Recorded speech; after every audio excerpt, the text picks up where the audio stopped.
Mais aussi, je voulais que tu reviennes sur un détail.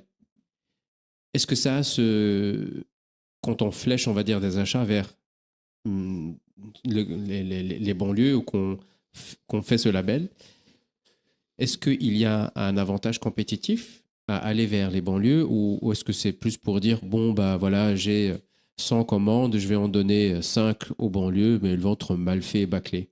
Mais est-ce qu'il y a cet a priori-là ou alors c'est pour dire que À mon finalement, tour d'être provocateur, est-ce que tu m'aurais posé la question si ça avait été des entreprises rurales? Pourquoi bâcler en banlieue?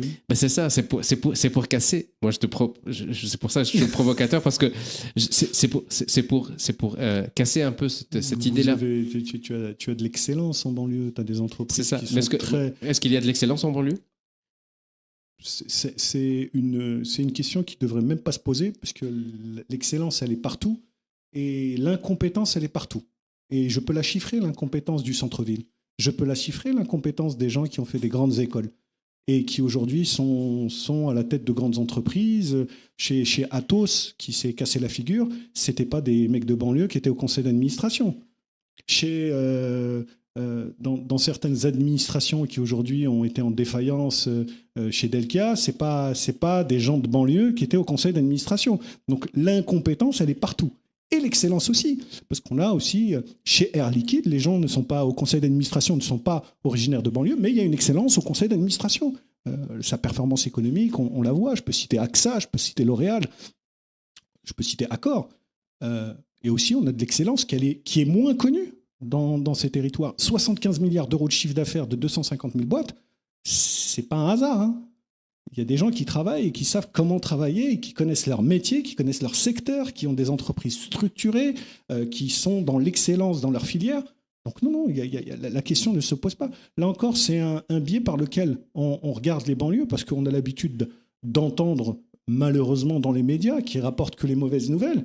Je ne dis pas que ce que rapportent les médias n'existe pas. Je dis qu'il y a un déséquilibre, et ça donne le sentiment que, bah oui, il n'y a peut-être pas d'excellence, il n'y a que des voyous, il n'y a que des terroristes, il n'y a que des dealers. Ben non, c'est pas ça la banlieue. Évidemment, une partie de la banlieue, à la marge, tout ça existe.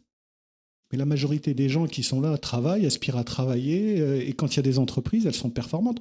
Donc, cette relation entre entreprises installées dans les banlieues et direction d'achat, c'est pas à votre bon cœur. Moi, je l'ai dit à la dernière réunion du Conseil national des achats à Bercy. J'aurais dit, mais on vient pas vous faire, on passe pas avec notre chapeau, on vient pas faire la mendicité. Hein. Vous avez besoin de nous. Hein. Vous avez besoin de nous pour une chose, c'est que vous avez aujourd'hui une directive européenne qui vous oblige à faire ça. Et nous, on est la solution à ça. On vient vous régler un problème. C'est vous qui allez nous dire merci. C'est pas nous qui vous demandons, c'est vous qui allez nous dire merci. Évidemment, à condition égale. Ce qu'on vous demande, c'est pas de dire « Oh, les pauvres, ils sont de banlieue, on va faire un effort, on va les laisser surpris sur la qualité. » Non, ça, ce serait nous insulter.